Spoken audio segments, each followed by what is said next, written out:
사도행전 5장 33절에서 42절 말씀을 전하여 가마리엘의 권고를 듣도록 하겠습니다.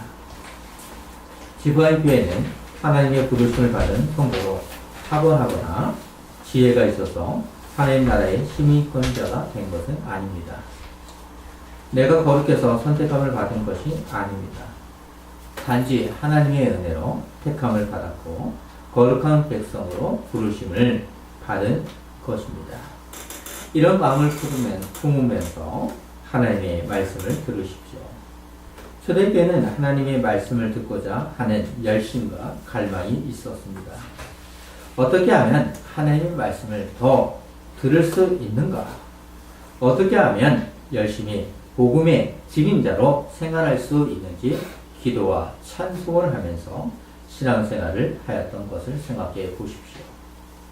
예수님의 부활과 승천을 알고 있는 제자들은 자신들의 목숨보다 더 중요한 복음을 증거하였습니다. 세상 사람들이 생각할 때 이해할 수 없는 것이 바로 신앙의 본질이기도 합니다. 하나님께서 사도들을 그리고 나를 거룩하게 함으로 목숨보다 중요한 것이 무엇인지 알게 하시는 것입니다. 사도들의 가르침을 받은 초대교회는 사도행전 2장 42절의 말씀처럼 그들이 사도들의 가르침을 따라 서로 교제하고 떡을 떼며 오로지 기도하기를 힘쓰니라는 것입니다. 그럴 때 세상 사람들이 두려워하는 성도가 되었고 믿는 사람들이 많아졌습니다. 이것이 바로 교회가 해야 하는 일입니다. 교회요, 성도요, 신자들은 우리의 구원자이신 예수 그리스도의 영광 위에 생활하고자 하는 갈망이 있어야 하는 것입니다. 실제로 복음 직임자가 되어야 합니다. 우리는 지난 주일 우리는 이 일의 증인이요라는 강서를 들었습니다. 그 말씀을 요약해 보도록 하겠습니다. 우리는 복음에 순종하고 있는지 생각해 보십시오. 사도들은 복음에 순종하고 있었습니다. 그렇다면 우리는 복음에 순종하고 있습니까? 1차 감옥에 투옥되고 그 이후에도 그 후에도 2차 감옥에 투옥되고 있는 가운데 자신들을 신문하고 있는 종교 지도자들에게 베드로와 사도들이 대답하여 이르되 사람보다 하나님께 순종하는 것이 마땅하니라. 자, 사람보다 하나님께 순종하는 것이 마땅하다는 것입니다. 세상의 법정, 권력자들을 두려워하는 것이 아니라 오직 하나님의 영광만 바라본 것입니다. 이것이 바로 순종입니다. 이것이 신앙의 본질이기도 합니다. 또한 사람들의 신앙의 본질과 같은 것입니다. 신앙을 예수님께서 주셨기 때문에 같은 것입니다. 사도들의 복음 증거로 우리가 신앙생활할 수 있는 것입니다. 예수님부터 지상태의 명령과 땅끝까지 복음의 증인자가 되라는 것을 명심하면서 종교지도자 신문에서도 자신있게 변론할 수 있었던 것입니다. 오늘날 교회를 보면 순종과 불순종 어느 것을 택하고 있습니까?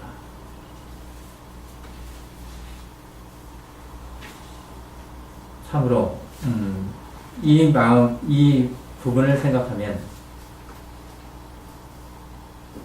화가 치밀어 오르기도 합니다. 사도들은 종교 지도자로부터 그들을 끌어다가 공의 앞에 세우니 대제사장이 물어 이르되 우리가 이 이름으로 사람을 가르치지 말라고 언급하였으되 너희가 너희 가르침을 예루살렘에 가득하게 하니 이 사람의 피를 우리에게 돌리고자 함이로다. 하나님께 불순종하도록 협박하는 것입니다. 이것이 그들이 기소한 내용이기도 합니다. 사도들이 예수님을 전함으로 종교 지도자들이 하나님께 불순종한 것이 될 수 있기 때문입니다.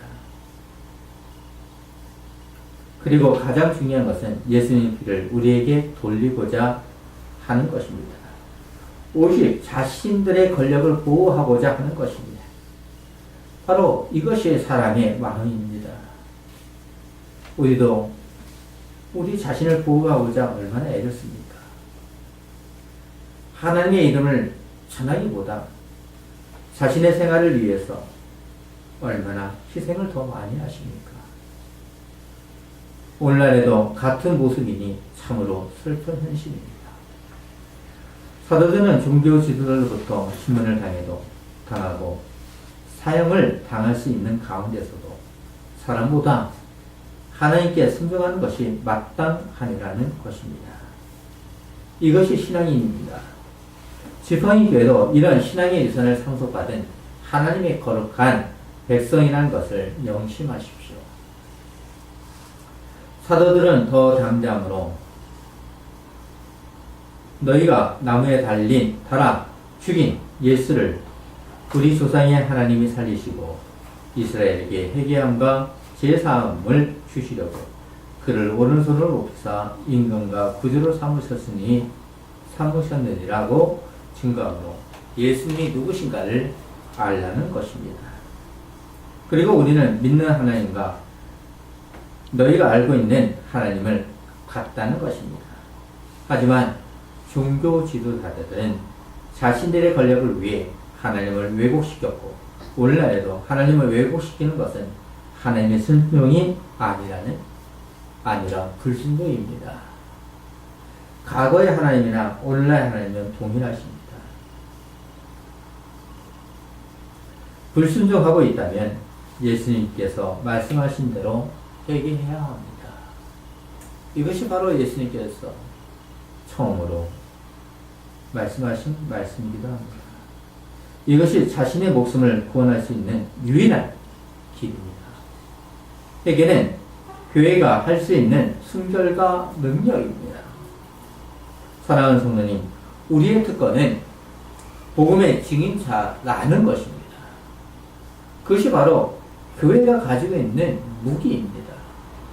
그 어떤 무기보다 강력한 것입니다.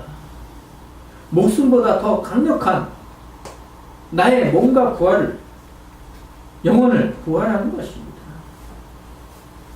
사도들만 하나님께 영광을 올리는 제자입니까?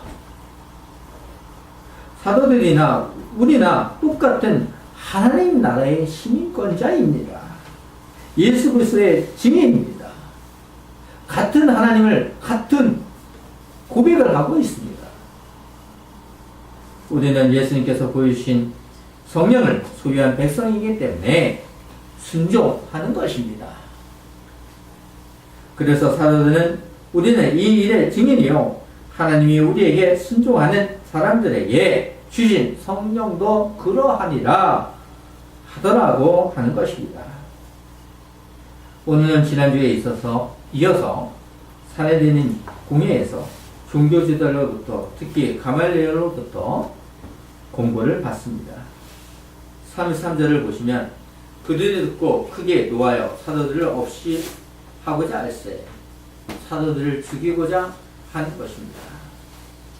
사람에게 순종하는 것보다 순종하는 것이 이 일의 증인이라는 사도들의 답변을 들은 종교 지도자들은 복음을 듣고도 불순종한 것입니다. 오늘날 복음의 증거가 일어나도 어떠합니까? 순종하십니까? 불순종하십니까? 근데 아이러니하게 하기도 사람에게는 순종을 해도 목회자에게 순종을 해도 참된 복음의 말씀을 전하는 메시지에는 순종하지 않냐고 거짓으로 증거하는 자들에게는 순종하는 것이 참으로 아이러니입니다. 복음을 증거하면 모든 사람이 완벽하게 믿는 것이 아닙니다. 성경은 좋은 결과와 나쁜 결과를 기록하므로 하나님이 누구신가를 알도록 하는 것입니다. 성경에 많은 좋은 얘기만 있는 것이 아닙니다. 정말 상상을 좋아합니다. 그렇지만 성경을 통하여 하나님이 누구신가를 계시하여 주는 것입니다. 종교 지도자들은 사도들의 변호하는 말을 들었지만 자신들의 말을 듣도록 강요를 하였습니다. 그럼에도 결과는 정반대였습니다. 말을 듣게 한다면, 목숨이 지금 왔다 갔다 한다면 종교 지도자의 말을 들어야 되잖아요. 그렇지만 사도들은 정반대였습니다. 그렇기 때문에 자신들의 권력을 위해 매우 붕괴하며 죽이고자 한 것입니다. 예수를 죽인 것처럼 사도를 죽이고자 한 것입니다. 이것이 타락한 사람의 완악한 마음입니다. 크게 놓아여 사도들을 없애고자 한 것은 아마도 사두개인들이었을 것입니다. 종교 지도자들 중에 부활을 믿지 않고 천사를 믿지 않냐는 그들이 바로 사두개인들이었습니다. 또한 사도행전에서 끝까지 사도들을 죽이고자 하는 열심이 있었습니다. 이제 사도들의 목숨은 바람 앞에 등불과 같은 것입니다. 바로 그때의 34절에서 35절을 보시면 바리새인 가말리엘은 율법교사로 모든 백성에게 존경을 받는 자라. 공회 중에 일어나 명하여 사도들을 잠깐 밖에 나가게 하고 말하되 이스라엘 사람들아 너희가 이 사람들에게 대하여 어떻게 하는지 조심하라는 것입니다. 즉각적인 사형을 언도할 수 있는 상황에서 극적으로 가말리엘의 목소리가 울려 퍼진 것입니다. 가말리엘은 사내들에 속한 바리새인으로 유대인의 유전을 체계한 유명한 힐레학과 원자는 힐렐의 손자이기도 합니다. 그만큼 법을 잘 아는 사람이죠. 장로의 유전을 기록한 사람들이 있습니다. 그들은 율법학자요 랍비로 오랫동안 율법의 문제로 도문곡으로 공회에서 일하고 있었습니다. 사도 바울의 스승이 가말리엘이기도 합니다. 아직 사도 바울은 변화되지 않을 때죠.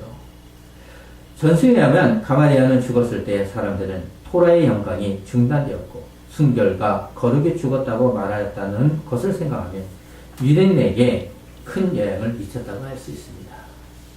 아니 사람 한 사람이 죽었다고 해서 토라의 영광이 중단되었다? 이렇게 말할 수 있을까요? 그만큼 그의 위력은 컸던 것 같습니다. 사도들이 죽음을 당할 수 있는 상황에서 가말리엘이 개입함으로 공회의 입장을 완전하게 다른 방향으로 인도하고 있습니다. 그러면 가말리엘이 사도들의 복음 증거에 감동한 것입니까? 사도들이 가르치는 복음을 시인하거나 그것을 변호하기 위해서 아니라 다만 격분된 분위기를 가라앉히기 위한 것입니다. 참으로 이것은 어쩌면 난해하다고 할 수도 있습니다. 그런데 놀라운 것은 36절과 37절입니다. 이전에 드다가 일어나 스스로 선전하며 사람이 약 400명이나 따르더니 그가 죽임을 당하며 따르던 모든 사람들이 흩어져 없어졌고 그 후 호적할 때에 갈릴리의 유다가 일어나 백성을 깨어 따르게 하다가 그도 망한즉 따르던 모든 사람들이 흩어졌느니라.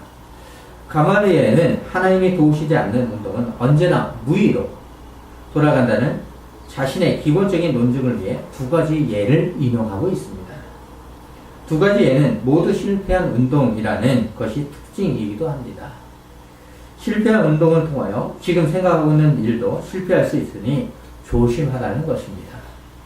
첫 번째로 예를 든 것이죠. 든 예는 드다입니다. 드다라는 인물은 오늘 본문에서 나오기 때문에 자세한 것은 알기 어렵습니다. 오늘 본문에서만 나오기 때문에 이분의 무엇을 했는지 참 어렵습니다. 하여튼 그렇게 넘기고요. 두 번째는 갈릴리의 유다로 갈릴리에서 세금에 대한 반란을 이끈 인물이었습니다. 갈릴리의 유다는 만일 유대인들이 계속 로마에 세금을 바치면 그들은 겁쟁이들이다 라고 하므로 백성으로부터 큰 호응을 얻었지만 결국 로마 성도 구레네에 의해 진압이 됩니다. 이것은 역사가인이라고 할 수 있는 요세푸스의 기록에 담겨져 있습니다. 가말리엘은 이런 예를 들어서 그러면서 그들을 따랐던 수도원들은 모두 흩어졌고 죽음을 당하였다고 합니다. 가말리엘은 이런 예를 들어서 차분하게 논리를 말하면서 우리와 다른 견해를 가진 사람들을 하나님께 맡겨야 한다는 것입니다. 그렇지 않으면 사도들이 옳고 우리가 잘못된 판단을 했을 때 우리는 자신도 모르게 하나님의 대적자가 된다는 것입니다. 참으로 올바른 말이지만 왜 이런 변호를 했는지 의문이 들기도 합니다. 이것을 알기 위해서는 38절과 39절이 중요합니다.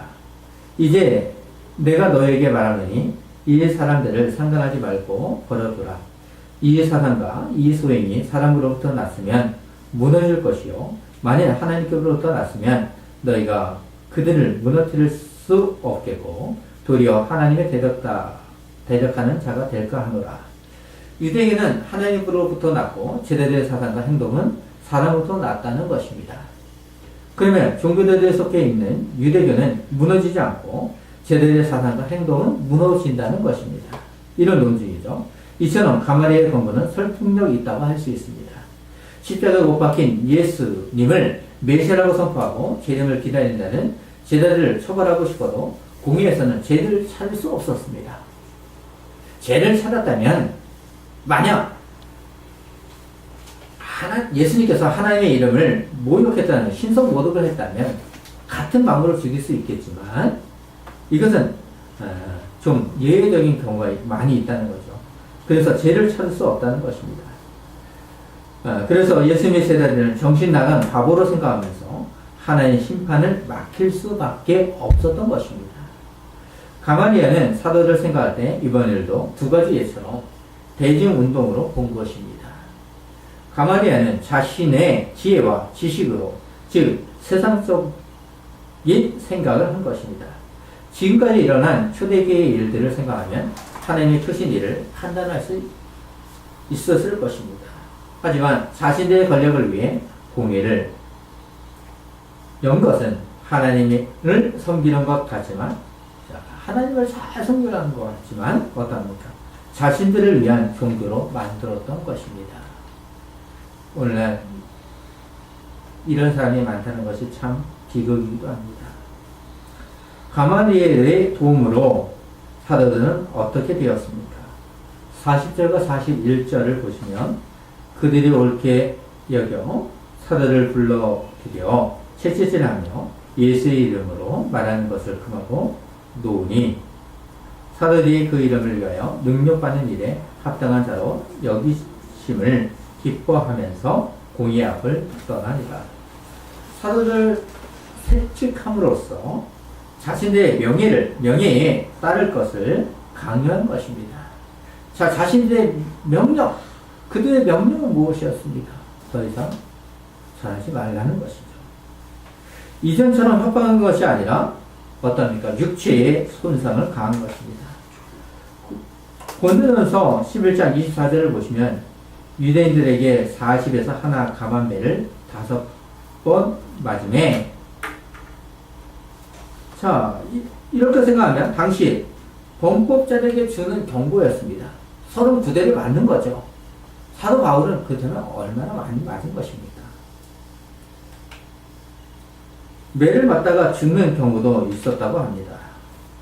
제수를 발가벗겨 세 가지의 소가죽으로 만든 채찍으로 채찍함으로 종교제자들은 사도들과 같이 예수님의 이름을 전파하는 자들에게 혹독한 형벌을 가하겠다고 경고한 것입니다. 자, 이렇게 채찍질함으로 어떠합니까? 온몸이 어떻게 되겠습니까?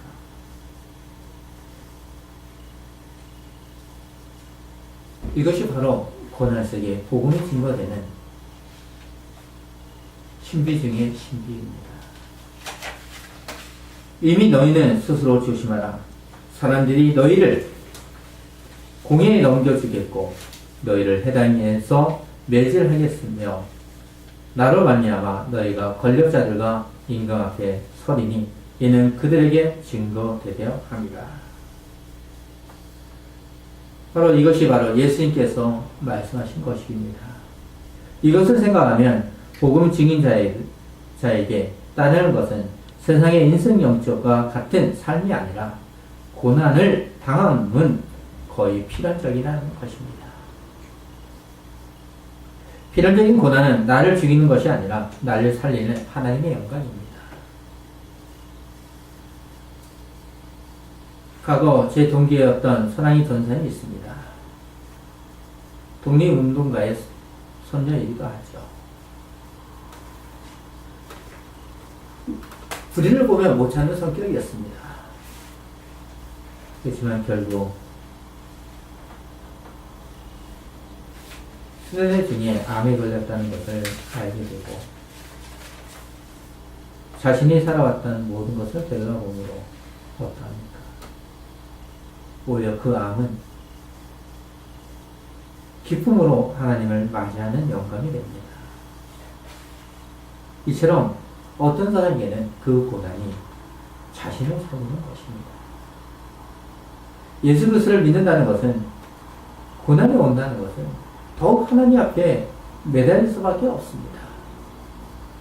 지파님 교회도 지금까지 지켜올 수 있었던 것은 바로 고난 속에 하나님의 마음을 아는 것이고 하나님의 뜻을 따르고자 하는 것입니다.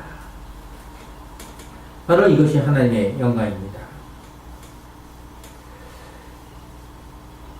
예수님과 사도들과 지상사역에서 늘 행복이 아니라 오히려 고난의 삶으로 복음을 증거하셨다는 것을 생각하면 위로가 되기도 합니다. 사도들은 예수 그리스도의 이름 때문에 고난을 당하는 것을 어떻게 생각했습니까? 세상 사람들이 이해할 수 없지만 우리는 이해할 수 있을 것입니다. 능력받는 일에 합당한 자로 여기심을 기뻐하면서 공의 앞에 떠나 일하는 것입니다. 베드로의 서신은 베드로전서를 보시면 예수를 위해 고난당함에 대한 주제로 편지를 쓰고 있습니다. 바로 그것을 쓰는 것을 보면 고난은 나의 목숨을 살리는 하나님의 영광입니다. 이것을 잘 보여주신 분이 예수님이십니다. 지파인 교회는 하나님의 백성입니까? 순종하는 사람입니까? 불순종하는 사람입니까? 그리스도인과 비그리스도인의 근본의 차이는 예수님에 대한 태도입니다. 오늘날 종교에 대해서 이렇게 생각을 합니다. 모든 종교는 같다라고 하는 것입니다. 김수환 추경영이 이런 말을 했죠. 불교를 믿든지 어떠한 종교를 믿든지 진실하게 믿으면 하느님께서 구원하여 주십니다. 이것이 바로 고난에 참여하지 않는 참으로 안타까운 말입니다. 더 놀라운 것은 자유주의 신학자와 그들을 따르는 교단도 그렇게 생각하는 것은 비극입니다. 개신교라고 하면서 기독교라고 하면서 참으로 하나님을 섬기지 않는 모습이 아픕니다. 오늘 본문 마지막 구절인 42절을 보십시오. 그들이 날마다 성전에 있든지 집에 있든지 예수는 그리스도라고 가르치기와 전도하기를 그치지 아니하니라는 말씀처럼 능력을 당해도 기뻐하는 것입니다. 이것이 예수님을 믿는 것입니다.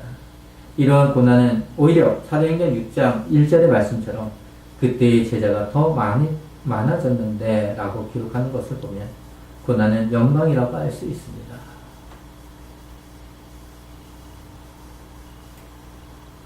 사도들과 초대교회는 성전에 있든지 집에 있든지 오직 예수 그리스도를 증거했던 것입니다. 당시 종교 지도자들은 유대교를 통해 자신들의 권력을 사수하고자 하나님을 왜곡하여 전하였습니다. 자신들을 위해 예수님을 죽이고 사도를 죽이고자 했던 것입니다. 사도들의 고난과 능력을 당하면서 직접적으로 피해를 당하고 있었지만 오히려 하나님은 복음이 증거되도록 하신 것입니다. 제자들은 투옥되고 채찍질 당하고 위협과 협박을 당해도 슬퍼하거나 노여워하지 않았습니다. 그럴수록 날마다 성전에 있든지 집에 있든지 무엇을 했습니까? 죽을지언정 복음 사역을 위해 앞만 보고 간 사도였습니다. 사도들은 가말리엘이 말한 것처럼 이 사상과 이 소행이 사람으로부터 났으면 무너질 것이요 만일 하나님께로부터 났으면 너희가 그들을 무너뜨릴 수 없겠고 도리어 하나님을 대적하는 자가 될까 하노라는 의미가 무엇인지 알기 때문에 더욱 하나님의 영광에 순종할 수 있었던 것입니다. 이것이 그리스도인입니다. 사랑하는 성도님, 기독교는 배타적인 가르침과 비관적인 가르침입니다. 분명히 구별된 것입니다. 서양사람을 생각할 때 그리 좋은 것은 아니죠. 상담학에서 이야기할 때도 그리 좋은 것은 아닙니다. 이렇게 말하는 것은 성도의 몸과 영혼의 구원을 위해 말하는 것입니다. 기독교가 배타적인 종교도 아니고 비관적인 가르침이 아니면 모든 종교는 같은 것입니다. 예수님은 분명하게 요한복음 14장 6절에서 내가 곧 길이요 진리요 생명이니 나로 말미암지 않고는 아버지께로 올 자가 없니라고 하셨습니다. 사도들은 사도행전 4장 12절에서 살아있는 공예에서 담대함으로 다른 이로서는 구원을 얻을 수 없나니 천하 사람 중에 구원을 받을 만한 다른 이름을 우리에게 주신 일이 없음이라 하였더라고 했습니다. 이것이 바로 기독교입니다. 이것이 바로 교회입니다. 다른 이로서는 구원을 얻을 수 없습니다. 유대인들이 생각하는 율법으로는 구원을 얻을 수 없는 것입니다. 장로들의 의견으로서는 구원을 얻을 수 없는 것입니다. 오늘날 거짓 복음을 전하는 직임자의 복음으로 구원을 얻을 수 없는 것입니다. 오직 복음은 하나님께서 주시는 것입니다. 오늘 말씀에는 하나님의 놀라운 이적과 기적이 없지만 기독교가 무엇인지 분명하게 사도를 통하여 드러내시고 있습니다. 사도들은 그 이름을 위하여 자신의 믿음을 부끄러워하지 않았습니다. 세상에 속한 사람과 구별되는 것은 예수님의 이름을 믿는 그리스도입니다. 예수님의 이름을 전한다는 이유로 협박과 채찍질을 당해도 두려워하지 않는 것은 부활을 믿기 때문입니다. 이것을 믿는 지팡이 교회는 행복한 것입니다. 오늘 말씀을 생각하면서 기도로 마무리하겠습니다. 기도하겠습니다.